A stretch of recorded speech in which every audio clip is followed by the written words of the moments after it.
Et l'idée bagaille par rapport à ça, peut-être qu'il dit d'autres bagailles, Georges Emmanuel, Germanie. Mais il y a une question qui a venu là, Kabechmoin, petit code noir. Alors, code, parce que dès que la monarchie française va s'installer au pouvoir de façon stable et durable, elle va vouloir imposer, puisqu'on sait que la France a été un temps tiraillée entre les Jacobins et les Montagnards. En fait, toute l'histoire du centralisme français est autour des luttes contre les féodalités et pour un centralisme parisien. Et donc, le code noir, c'est comme n'importe quel autre code ou édit du roi. C'est une norme, une règle qui est faite pour unifier les pratiques. C'est une loi, en fait. Et là, le code noir arrive pour normaliser,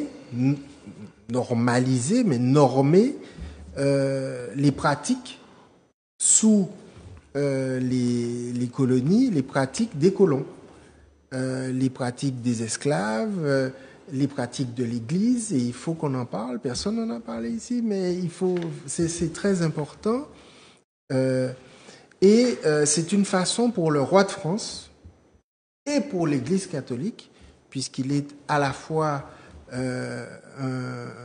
une autorité civile, politique, militaire, mais également une autorité religieuse. Donc c'est l'occasion pour l'Église catholique et pour l'État français, puisque l'État c'est lui, d'asseoir une autorité royale.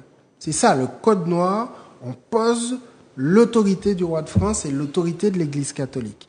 Et quand je dis l'autorité de l'Église catholique, les premiers articles montrent qu'on est d'abord dans des règles religieuses.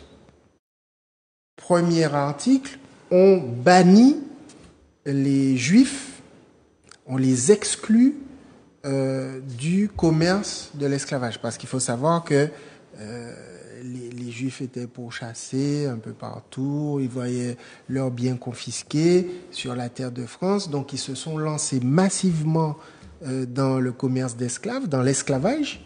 Ils avaient les bateaux, les assurances, etc.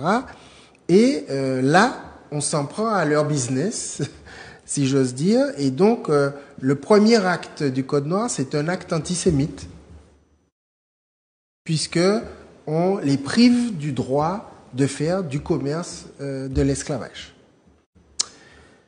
Et puis les articles qui suivent sont aussi sur la matière religieuse, puisqu'ils portent sur l'obligation, presque la condamnation, l'obligation de se baptiser et l'interdiction de pratiquer un autre culte, avec toutes les sanctions qui vont bien. Et ça montre le lien entre l'Église et l'État. Donc, si l'État, par la loi Taubira, a été jugé criminel contre l'humanité, à ce titre, l'Église catholique aussi est criminelle contre l'humanité. Et aujourd'hui, il y a en Martinique beaucoup de catholiques fervents, pratiquants, sincères, qui ignorent que s'ils sont catholiques, c'est parce qu'il y a 300 ans, on a obligé, sous peine de sanctions très très importantes, on a obligé leurs ancêtres à se convertir, à renier leur foi, leur religion, leurs identités, leurs rites, leurs coutumes, leur culture. Et c'est important qu'on en parle en cette période de fête des morts, de Toussaint, parce qu'il faut que les Martiniquais sachent que en Bafeï, ces gens qu'on a christianisés de force ont conservé une partie de leur rite africain en pratiquant le culte des morts. Et c'est pour ça qu'on est dans les cimetières à la Toussaint. C'est pas parce qu'on est catholique, parce que la Toussaint, c'est la fête des saints, et il y a un jour pour les saints, la Toussaint. Mais le deuxième jour, le jour pour les morts, ça c'est africain. Et c'est pour ça qu'on est dans les cimetières. C'est parce qu'on est resté quelque part dans les pratiques qu'on retrouve dans le vaudou, dans la santeria, dans le candomblé, dans toutes ces pratiques qui nous viennent de l'Afrique. Je sais que ça va troubler un peu les fervents catholiques qui vont au cimetière là ce week-end, mais il faut qu'ils le sachent. Si vous êtes dans le cimetière ce week-end, ce n'est pas parce que vous êtes catholique, mais parce que vous êtes vaudouisant. Et donc, c'est d'abord, donc, comme je le disais, en premier lieu, un crime religieux, un crime catholique. L'esclavage, puisque l'une des personnes qui parlait dans le petit reportage, le petit micro-trottoir, s'étonnait de ce que il y avait une opposition, une contradiction entre le fait de baptiser les Africains et donc de les considérer comme des êtres humains, mais en même temps de les traiter comme des biens meubles et de proclamer qu'ils étaient des biens meubles. Mais en fait, c'est parce qu'elle n'a pas bien compris ce qu'était, et ce qui est toujours d'ailleurs l'Église catholique, où on baptisait aussi les navires. Or, les navires, c'est pas des êtres humains. L'Église catholique bénissait et baptisait aussi les navires qui transportaient nos parents à fond de cale. Donc, c'est vraiment une entreprise criminelle très impliquée dans cela. Et donc, chacun avait sa place dans la strate, non pas humaine, mais dans la strate simplement de ce qui se voit. Donc, on voit des choses, on voit des animaux, on voit des êtres humains, on voit des bateaux, on voit des chiens. Vous savez, il y a une pratique, par exemple, il n'y a pas que les bateaux qu'on baptise, il y a aussi les bénédictions qu'on donne à son taxi quand on est chauffeur de taxi, les bénédictions qu'on donne à son instrument de musique à la Sainte-Cécile.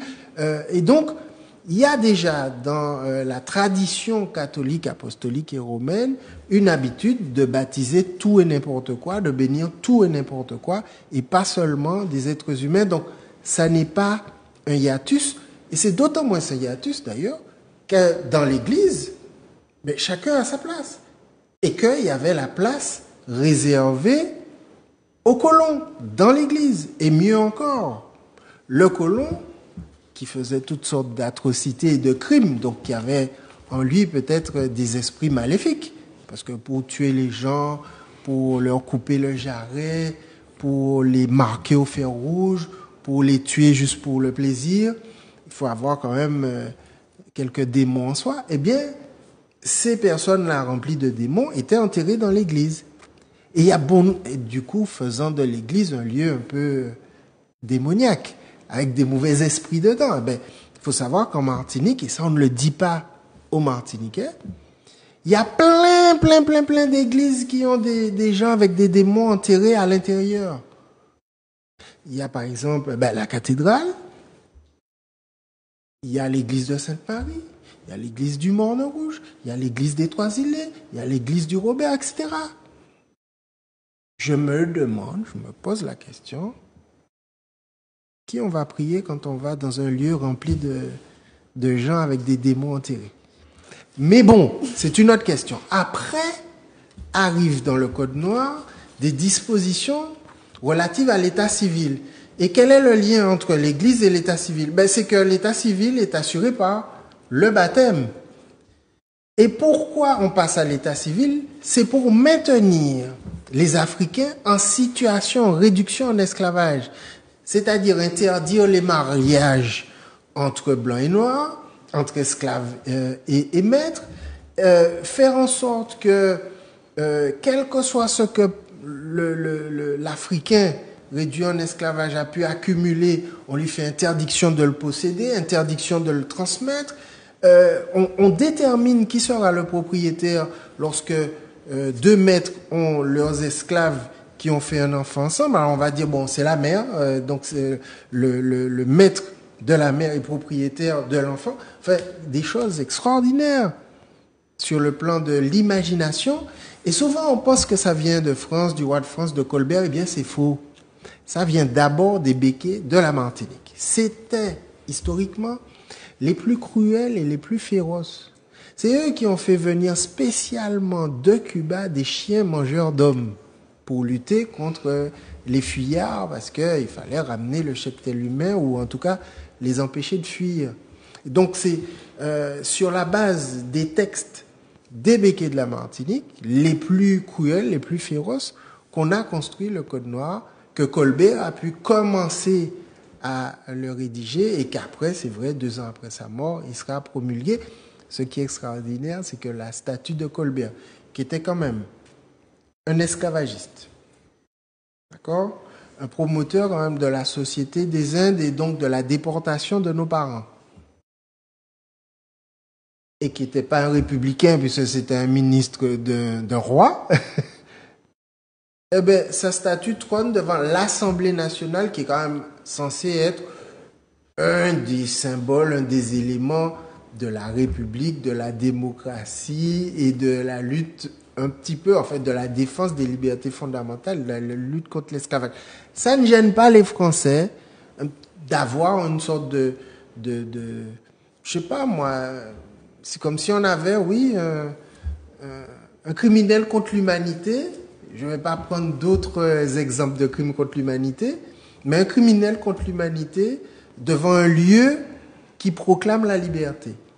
Ça ne les gêne pas. Pourquoi? Parce que ça appartient à leur patrimoine, ils en sont fiers. Exemple, quand on pense France, on pense Louis XIV, on pense fleur de lys. Mais la fleur de lys, c'est comme une croix gammée. Ça ne peut pas être autre chose que l'apologie d'un crime contre l'humanité, puisqu'on marquait au fer rouge les esclaves en fuite sur l'épaule. Donc c'est des signes qui ne gênent pas les Français et qui ne gênent pas non plus les Martiniquais qui ne sont pas au courant parce qu'on n'a pas mis ça au programme scolaire. Je suis content qu'on ait parlé de ma commune, Rivière-Salée, qui est la commune la plus connue de Martinique au monde, puisque c'est le seul film qu'on ait fait sur une ville de Martinique qui a fait le tour du monde, etc. Bon, eh bien, Rivière-Salée nous raconte l'histoire du Code noir après le Code noir. C'est-à-dire, lorsqu'on pense qu'il n'y a plus le Code noir, eh bien, la pratique qu'on voit à Rivière-Salée, c'est les enfants qui travaillent, qui ne vont pas à l'école. C'est une exception si Joseph arrive à aller à l'école. Mais les autres, enfin, c'est José. Voilà, José, mais c'est José, c'est Joseph. Ouais, voilà. Donc, c'est une exception s'il arrive. Mais tous les autres sont privés d'école. C'est aussi, ça questionne l'ascenseur social, la promesse d'égalité, la promesse dite républicaine. La base même de la République française, pour ce qui nous concerne, c'est le décret d'abolition. Or, dans cette base-là, elle est déjà verrouillée, puisqu'on indemnise les maîtres. Et ça renvoie au Code noir. C'est-à-dire, ils sont propriétaires, on les indemnise en rachetant leurs propriétés, et nous, descendants de ces propriétés rachetées, nous sommes la propriété de la France. C'est ça notre lien avec la France. Juridiquement.